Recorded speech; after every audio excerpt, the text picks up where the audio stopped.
Maurice Decker, le découragement, un chemin pour en sortir. Deuxième partie, du désespoir à l'espérance. 5e chapitre, Je t'aime d'un amour éternel, Jérémie 31, verset 3. Après la divine surprise d'un réveil angélique suivi d'un repas tonique pour le corps et bon pour le moral, Élie s'est aussitôt rendormi sous son genêt. Hélas, son baromètre spirituel est encore bien loin du beau fixe. L'aiguille n'a pas quitté la zone de très basse pression et continue à flirter avec l'indication tempête. L'homme broie toujours du noir. Preuve en est le rapport négatif sur toute la ligne qu'il présentera 2 fois à l'Éternel dans quelques semaines à Horeb. Lorsque l'envoyé spécial de Dieu revient à la charge avec le même tact pour un second service, il prend soin d'en préciser aussitôt la raison, nous livrant ainsi une indication fort intéressante et suggestive. « Lève-toi, mange, car le chemin est trop long pour toi. » Verset 7. Curieusement, l'ange sait donc déjà quelle direction le champion battu va prendre et quelle destination finale il atteindra au bout de son long voyage solitaire. Serait-ce une discrète suggestion divine faite à demi-mot au prophète déboussolé ? Quoi qu'il en soit, le récit biblique n'offre pas le moindre indice plaidant en faveur d'un itinéraire et d'un lieu précis de rendez-vous fixé d'autorité par l'Éternel à son serviteur. La question « Que fais-tu ici, Élie ?» posée ensuite 2 fois par l'Éternel dans les versets 9 et 13, s'accorde mieux avec un choix personnel du prophète en la matière. Ceci n'empêche pas Dieu de le guider certainement à sa manière, sans qu'il en soit pleinement conscient, en inspirant son choix, en l'orientant par touches discrètes et en le poussant délicatement dans la direction du mont Sinaï. Mais pourquoi donc une telle destination qui l'éloigne encore plus de son champ d'activité prophétique ? L'amour entre l'aimant et le fer. En fait, l'Élie que nous connaissons ne peut qu'être attiré par cette extraordinaire montagne, comme le fer l'est par l'aimant. Nombreuses en effet sont les affinités qui lient étroitement Horeb à ce prophète particulièrement sensible à la loi de Dieu, doué d'un tempérament de fer, résistant comme l'acier, vigoureux et solide, inébranlable et inflexible jusqu'à ce qu'une terrible défaillance le propulse au cœur du désert aride du découragement. Souvenons-nous de la manière dont nous l'avons présenté au début de cet ouvrage. Ce Tishbite tempétueux, à la parole enflammée comme une torche, est entré soudainement dans l'histoire d'Israël comme un éclair sortant des orages. Nous avons entendu sa parole gronder comme des roulements de tonnerre sous les lambris dorés du palais du roi Achab, la marionnette de Jézabel, cette femme dominatrice, cruelle et sans scrupules. Nous l'avons vue, animée d'un saint courroux, provoquer la descente du feu de l'Éternel sur l'autel dressé au mont Carmel, avant de mettre à mort tous les prophètes de Baal. Ne l'a-t-on pas surnommé à juste titre le prophète de feu ? Rappelons-nous les propos d'un commentateur à son sujet. C'était un mont Sinaï que cet homme, un homme dans le cœur duquel grondait la tempête. A. White. La comparaison est judicieuse et parfaitement justifiée. Cette montagne n'est-elle pas, en effet, le lieu sacré par excellence où le Dieu 3 fois saint s'est révélé dans le feu, les roulements de tonnerre et la tempête lorsqu'il a tout à la fois tonné et donné sa loi, en commençant par les 10 paroles à Israël son peuple. Il y eut des coups de tonnerre, des éclairs et une épaisse nuée sur la montagne. Le son de la trompette retentit fortement, et tout le peuple qui était dans le camp fut saisi d'épouvante. Le mont Sinaï était tout en fumée, parce que l'Éternel y était descendu au milieu du feu, Cette fumée s'élevait comme la fumée d'une fournaise, et toute la montagne tremblait avec violence. Exode 19, 16 et 18. Tout le peuple entendait les coups de tonnerre et le son de la trompette. Il voyait les flammes de la montagne fumante. À ce spectacle, le peuple tremblait et se tenait dans l'éloignement. Chapitre 20, verset 18. La montagne était embrasée et les flammes s'élevaient jusqu'au milieu du ciel. Il y avait des ténèbres, des nuées, de l'obscurité, et l'Éternel vous parlait du milieu du feu. Deutéronome 4, 11 à 12.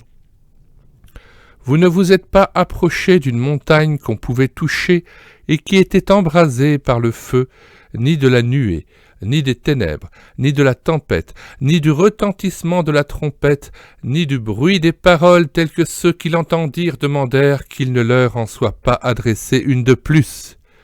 Car ils ne supportaient pas cette déclaration, même si une bête touche la montagne, elle sera lapidée. Et ce spectacle était si terrible que Moïse dit « Je suis épouvanté et tout tremblant » Hébreux 12, 18, 21. C'est peut-être cette théophanie, note 1.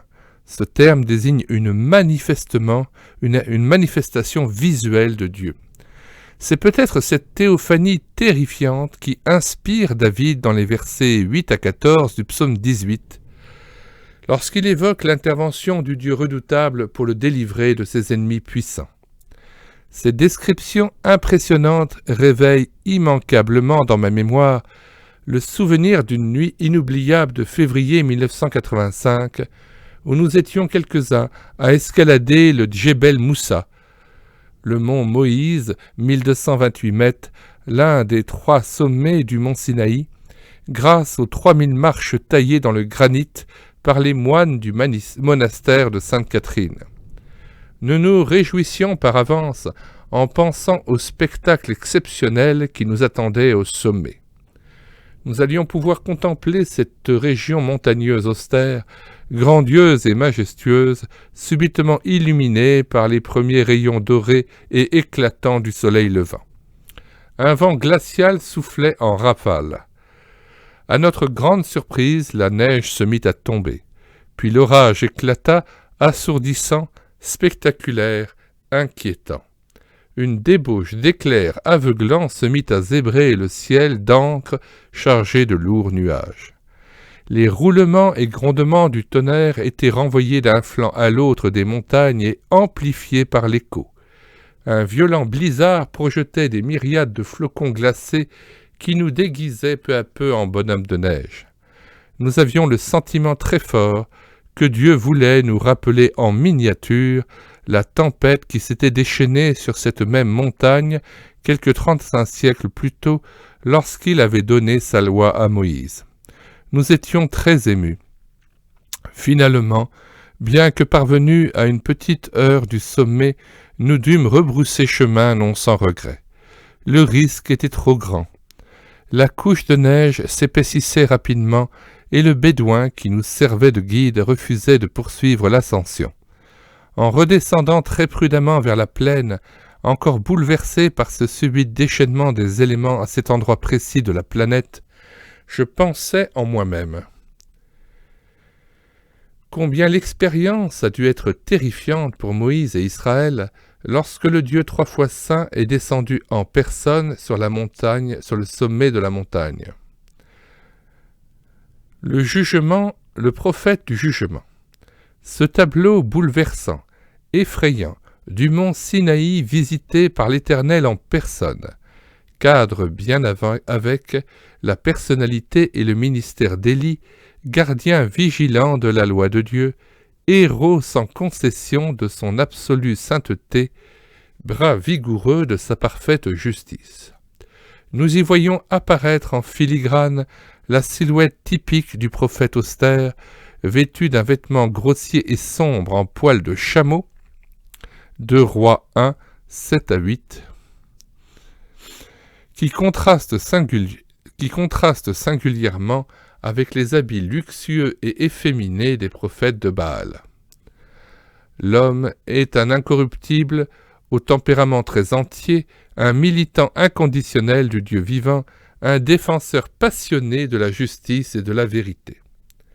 Ce non-conformiste pour la gloire de Dieu, qui affiche et proclame ses convictions avec une netteté indiscutable, ne peut donc qu'être très affecté par la prostitution spirituelle et la dépravation morale d'Israël. Chargé qu'il est de missions redoutables, généralement orientées vers la condamnation et le jugement, le message de l'Éternel sur ses lèvres est brûlant, sévère et sans concession. Lorsqu'il fustigeait l'insolente infidélité d'Israël, des avertissements solennels et redoutables du genre « C'est une chose terrible de tomber entre les mains du Dieu vivant » Hébreux 10, verset 31, ou « Notre Dieu est aussi un feu dévorant » Hébreux 12, 29, qui s'inspire de Deutéronome 4, verset 24, ont dû plus d'une fois rejaillir de sa bouche, telles des bombes volcaniques fusant d'un cratère débordant de lave incandescente. Dans un de ses ouvrages, André Neher abonde dans ce sens lorsqu'il écrit « L'esprit d'Élie était d'intransigeance. L'esprit d'Élie était d'intransigeance. Comme une lame tranchante, son message avait pénétré dans la chair vive d'Israël. Pour cet homme, dont le nom même signifiait « l'Éternel est mon Dieu », aucun compromis, aucun faux fuyant, aucun louvoiement n'était possible. Sa pensée ne pouvait envisager, sous quelque forme que ce fût, que l'adoration de l'Éternel fût compatible avec l'adoration d'une quelconque idole. Dans un siècle de syncrétisme, où la vieille religion israélite avait été accommodée à toutes les coutumes cananéennes, phéniciennes, araméennes, où les prophètes et les prêtres du Dieu d'Israël et du Baal rivalisaient de zèle pour conquérir les faveurs de la couronne, Élie avait attaqué le mal à la racine et avait posé le problème dans son outrancière rigueur. « Jusque à quand balancerez-vous sur les deux branches? Si l'Éternel est Dieu, suivez-le. Et si Baal est Dieu, suivez-le. » 1 Roi 18, verset 21. La pureté du culte de l'Éternel est une question de vie ou de mort. Tel est le choix redoutable que propose Élie. Note 3. André Neher, N-E-H-E-R, Amos, Librairie philosophique, Jean Vrin, Paris 5e, 2e édition, revue 1995, page 174. Lorsqu'en 1980, mon ami Pierre retrouva la Suisse après un voyage passionnant en Israël, son petit-fils Yves reçut en cadeau, à sa demande, un joli caillou ramassé dans le massif du Sinaï. Mais comme ses parents souhaitaient que ce précieux souvenir soit pour toute la famille, Yves revint à la charge auprès de son cher grand-père en lui disant « J'aimerais tellement avoir un caillou du Sinaï qui soit le mien. » La pierre qu'il reçut aussitôt était trop mince pour être posée debout. Yves demanda donc à grand-papa de la façonner pour qu'elle puisse tenir debout sur une base plate. Hélas, toutes les tentatives pour obtenir ce résultat échouèrent, car ce petit fragment de roche granitique était bien trop dur pour la meule. En rendant ce caillou résistant et récalcitrant à son cher petit-fils, le grand-père lui expliqua la raison de son échec qu'il commenta en ces termes. « Nous ne pouvons pas façonner le Sinaï à notre guise. » Si Élie avait entendu cette réponse fort à propos, il aurait aussitôt applaudi des deux mains et renchéri sur ce sage commentaire, soulignant alors avec fougue et flamme le caractère intransigeant, résistant, irréductible de la loi de Dieu donnée au Sinaï. Il aurait pointé un index accusateur vers toutes les meules de l'Israël infidèle qui, en son temps, s'acharnaient contre elle pour l'entamer, la façonner à leur guise et la réduire en fine poussière tout juste bonne à être dispersée par les vents d'une abominable idolâtrie triomphante. Oui, combien la réponse de mon ami Pierre aurait touché le cœur entier d'Élie, l'homme du Sinaï, l'inflexible gardien de la loi de Dieu. Alors qu'il s'approche à pas lents de cette montagne aimantée qui l'attire irrésistiblement, ce prophète du jugement, taraudé par le doute et submergé par un sentiment d'échec total et définitif, est bien loin de réaliser que, là-haut, sur l'un de ses flancs, il va connaître une grande surprise, peut-être même la surprise de sa vie. Télégramme assassin, télégramme d'amour. Depuis déjà plusieurs semaines, Élie avance au ralenti certes, mais mu par la seule force tirée de ces 2 repas miraculeux que Dieu lui a offerts à l'ombre de son jeûner. C'est ce que le texte biblique indique clairement. Avec la force que lui donna cette nourriture, il marcha 40 jours et 40 nuits. Verset 8. Voilà qui nous remet en mémoire l'émouvant témoignage du grand législateur Moïse lorsqu'il s'est adressé à la nouvelle génération d'Israël dans sa 40e année de pérégrination dans le désert. Ô désert, où tu as vu que l'Éternel ton Dieu t'a porté comme un homme porte son fils pendant toute la route que vous avez faite jusqu'à votre arrivée en ce lieu, Deutéronome 1, verset 31. Après les corbeaux ravitailleurs et l'eau fraîche du torrent de Kéris, la farine et l'huile inépuisable de la veuve de Sarepta et les talons ailés de l'allègre descendeur du mont Carmel, il s'agit donc de la 4e action tangible de la main puissante de l'Éternel, fortifiant physiquement son serviteur selon les besoins du moment. Mais pour le prophète exténué, la découverte incroyable de l'hôtel-restaurant Chélange Bocuse, note 4, allusion à Paul Bocuse, célèbre cuisinier lyonnais, figure mondialement connue de la cuisine française.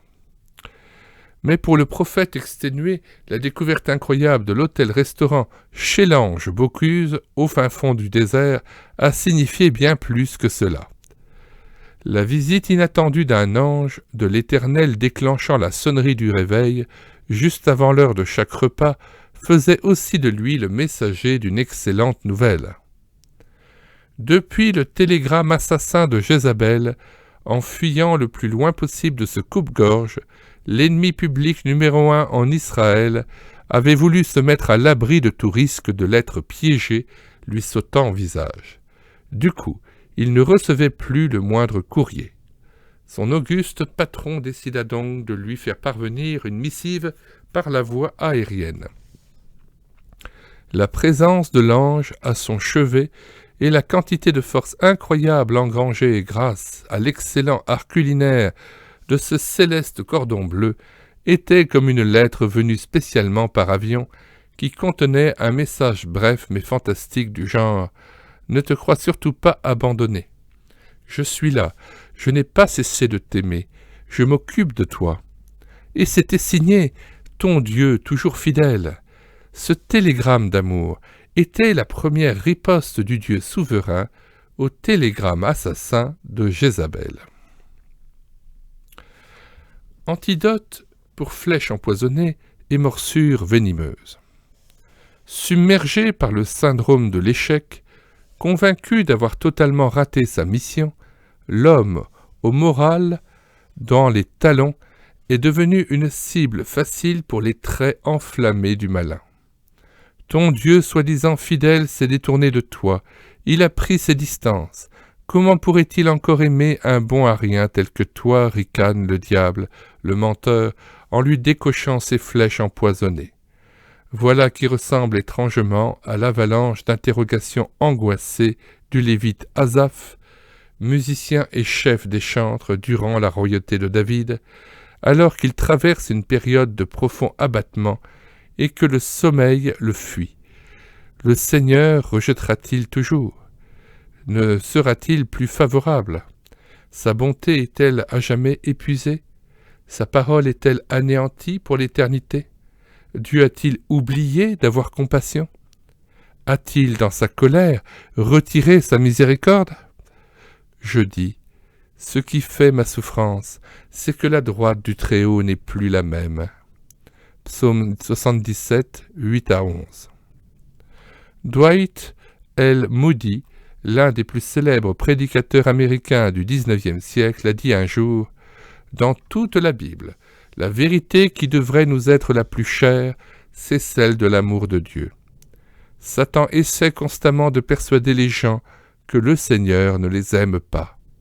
Il a réussi à faire croire ce mensonge à nos premiers parents, et il réussit aussi trop souvent à nous faire croire la même chose. Nous commettons une grave erreur quand nous disons à nos enfants que le Père Céleste ne les aime pas quand ils font le mal, mais seulement quand ils font le bien. Une telle chose n'est pas enseignée dans la Bible. Parce que votre enfant est agité ou a commis une désobéissance, vous ne le chassez pas comme s'il n'était pas votre enfant. De même, quand les hommes se sont égarés, Dieu ne les méprise pas pour autant, c'est le péché qu'il a en horreur.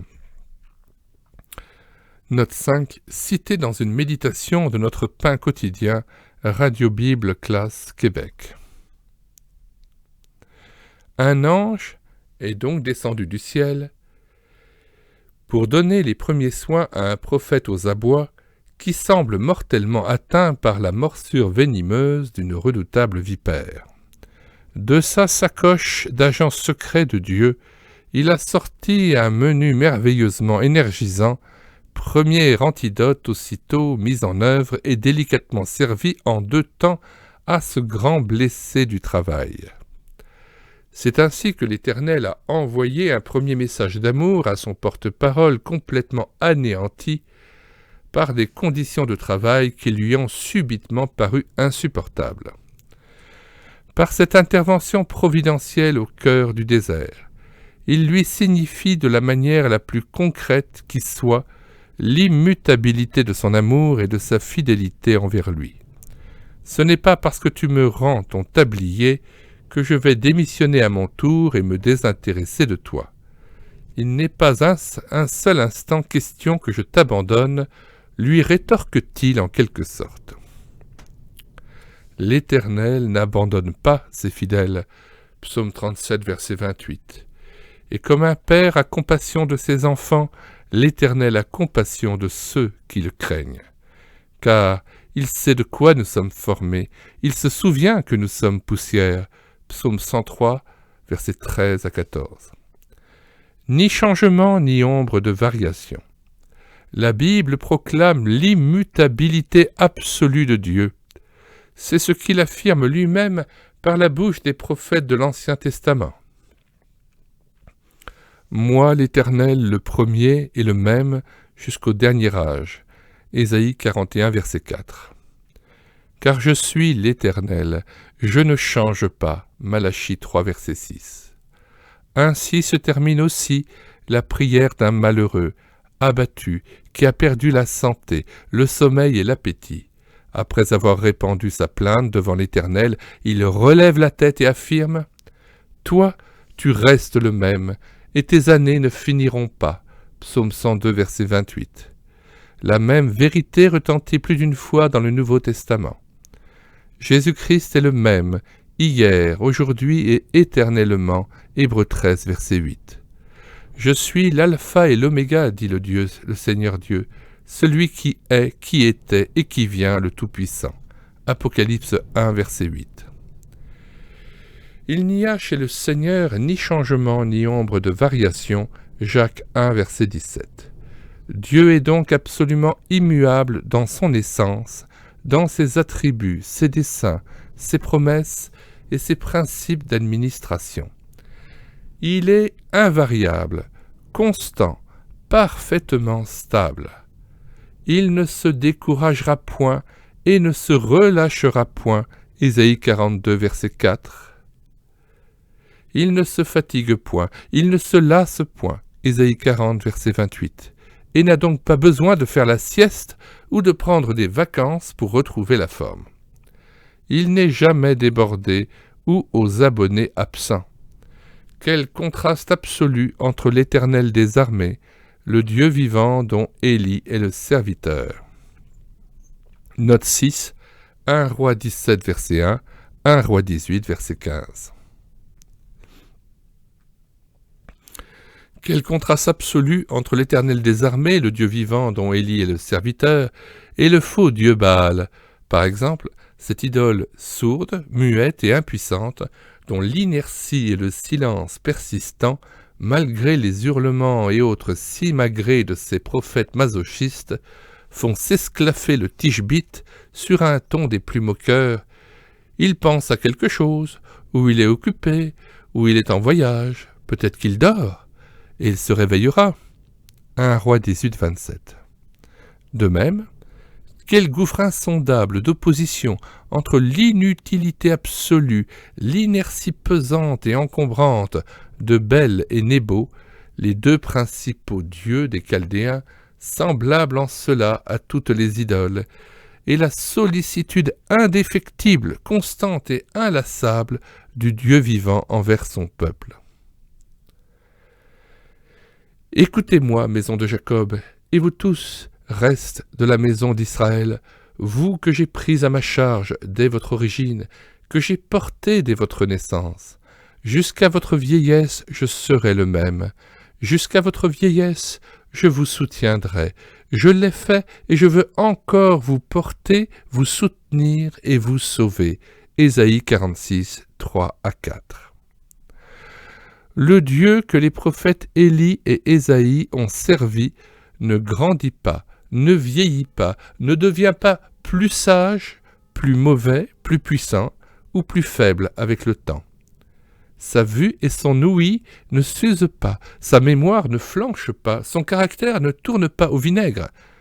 Le portrait robot du vieillard qui penche vers la mort, dressé par l'Ecclésiaste, Ecclésiaste 12, 3 à 19, avec un réalisme saisissant, n'offre pas la moindre ressemblance avec ce que la Bible nous révèle du seul vrai Dieu, celui qui vit éternellement et reste toujours le même.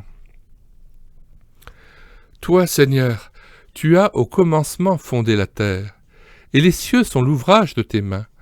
Ils périront, mais tu subsistes. Ils vieilliront tous comme un vêtement, tu les rouleras comme un manteau, et ils seront changés. Mais toi, tu restes le même, et tes années ne finiront point. Hébreux 1, versets 10 à 12. Et c'est exactement au même Dieu vivant que nous avons affaire aujourd'hui. Ni marionnette, ni girouette. L'Éternel des armées l'a juré en disant « Oui, ce que j'ai décidé arrivera, ce que j'ai résolu s'accomplira. » Ésaïe 14, verset 24. Il n'est donc pas versatile, capricieux, lunatique. Il ne retourne pas constamment sa veste, comme le faisait l'opportuniste Talleyrand, ce diplomate français célèbre, 1754-1838. L'évêque d'Autun était boiteux, non seulement de corps, mais aussi d'esprit. Passé maître dans l'art d'épouser la direction du vent politique dominant, il changeait donc de parti comme de chemise, ceci d'autant plus qu'il vivait à une époque marquée par de fortes turbulences et de fréquents changements de cap. Par contre, le Dieu d'Élie et le nôtre n'est ni une marionnette, ni une girouette. Il ne se rétracte pas, ne ment pas, ne tergiverse pas, ne change pas d'avis et de camp à tout bout de champ. Même Balaam, le célèbre voyant aveugle, fut contraint de le reconnaître et de le proclamer ouvertement. Dieu n'est point un homme pour mentir, ni fils d'un homme pour se repentir. Ce qu'il a dit, ne le fera-t-il pas? Ce qu'il a déclaré, ne l'exécutera-t-il pas? Nombre 23, verset 19. Le roi de Moab, Balak, qui pensait pouvoir se servir des pouvoirs du devin Cupide pour manipuler le Dieu d'Israël, en fut pour ses frais, car les desseins de l'Éternel subsistent à toujours et les projets de son cœur de génération en génération. Psaume 33, verset 11. Le Dieu de vérité peut affirmer sans courir le moindre risque de se tromper ou d'être démenti par les faits.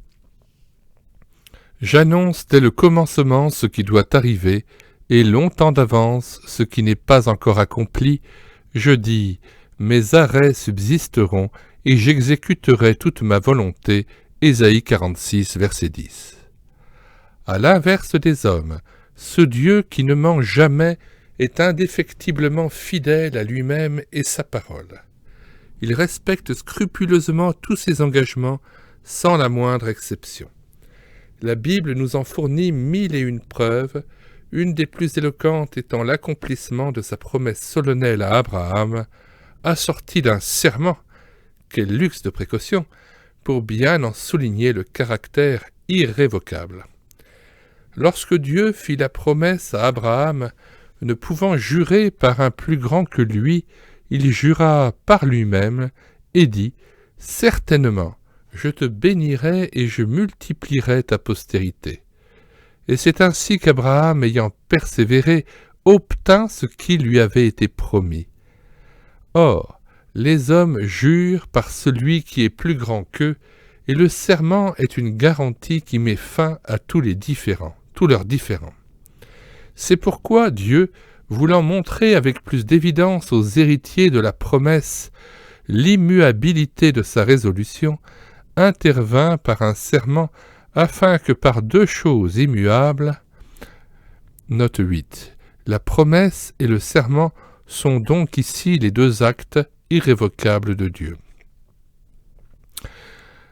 Intervint par un serment afin que par deux choses immuables dans lesquelles il est impossible que Dieu mente, nous trouvions un puissant encouragement. Hébreux 6, versets 13 à 18. Girouette quand même, mais pas Marguerite. Un jour, Charles Spurgeon se promenait dans la campagne anglaise avec un ami. En chemin, ils passèrent devant une ferme dont le pignon était surmonté d'une girouette originale, puisqu'elle portait cette brève inscription plutôt inhabituelle « Dieu est amour ». Le célèbre prédicateur fit aussitôt remarquer à son ami qu'une girouette n'était vraiment pas le support approprié pour une telle affirmation. Les girouettes tournent à tous les vents alors que l'amour de Dieu est constant, s'exclama-t-il. Je ne suis absolument pas d'accord avec toi, répliqua ce dernier. Cette girouette communique un tout autre message. Peu importe de quel côté souffle le vent, Dieu est amour. Une tornade impétueuse, inattendue, a frappé Élie de plein fouet. Un vent d'incrédulité et de panique s'est alors emparé du prophète déboussolé qui s'est enfui ventre à terre jusqu'au fin fond du désert pour sauver sa vie. Si l'Éternel avait planté une girouette sur le chemin d'Élie vers le désert, le vent aurait orienté sa flèche de manière très précise vers un seul genêt situé à une journée de marche au sud de Beer-Sheba, et le fugitif aurait pu y lire 3 mots tracés en lettres lumineuses « Dieu est amour ». Dieu nous aime d'un amour éternel absolument immuable. Cet amour est un diamant dont la beauté est indescriptible, car il n'en existe pas de semblable ici-bas. Dire qu'il est absolument pur, inaltérable et indestructible, c'est balbutier et tâtonner maladroitement, emprisonnés que nous sommes dans l'étroite limite du vocabulaire terrestre et humain. L'amour de Dieu de loin surpasse ce qu'en peut dire un cœur humain. Il est plus grand que les espaces, même en l'abîme il nous atteint. L'amour de Dieu si fort, si tendre, est un amour sans fin. Tel est le chant que font entendre les anges et les saints. F.M. Lehmann. Balbutions donc quand même plutôt que de nous taire, puisque ici-bas, il ne nous est pas possible de faire autrement. Une nouvelle illustration nous aidera dans nos balbutiements. Après avoir réalisé la traversée du Groenland d'est en ouest, le savant F. Nansen, 1861-1930, entreprit l'exploration de l'océan glacial arctique entre 1893 et 1896. En se servant des moyens de son époque, il tenta de mesurer la profondeur d'une partie extrêmement profonde de cet océan. Au soir de sa première journée d'essai, après avoir utilisé sa plus longue ligne de sonde, sans réussir à toucher le fond, il nota dans son carnet de bord « L'océan est encore plus profond ». Le lendemain soir, après une nouvelle tentative infructueuse, ceci malgré une longueur de plus à sa ligne, il enrichit son rapport de ce bref constat, encore plus profond. Jour après jour, l'explorateur persévérant ajouta de nouvelles longueurs à sa ligne de sonde sans parvenir à atteindre le fond. Il dut finalement quitter ce secteur réputé pour sa grande profondeur sans en connaître la mesure exacte. Malgré ses ajouts successifs, sa ligne de sonde n'était toujours pas assez longue pour toucher le fond de l'océan. Note 9, d'après une méditation de notre pain quotidien, Radio Bible Classe, Québec. Tous nos instruments de mesure, même les plus sophistiqués, sont dérisoires lorsqu'il s'agit de prendre les dimensions des abysses sans mesure de l'amour de Dieu. Quant à son zénith, il fait pâlir d'envie le soleil lui-même lorsque cet amour se déploie sur le mont du Calvaire où son Fils bien-aimé Jésus-Christ est mort pour mes péchés. Jean 3, verset 16, Romains 5, verset 8 et 1 Jean 4, 9 à 10. Ô tendresse infinie, amour mystérieux, plus profond que la mer, plus vaste que les cieux. Ainsi débute un magnifique cantique de louange et de reconnaissance à notre Dieu pour son amour insondable. Cet amour est inconditionnel, totalement indépendant de toutes les fluctuations humaines consécutives au péché.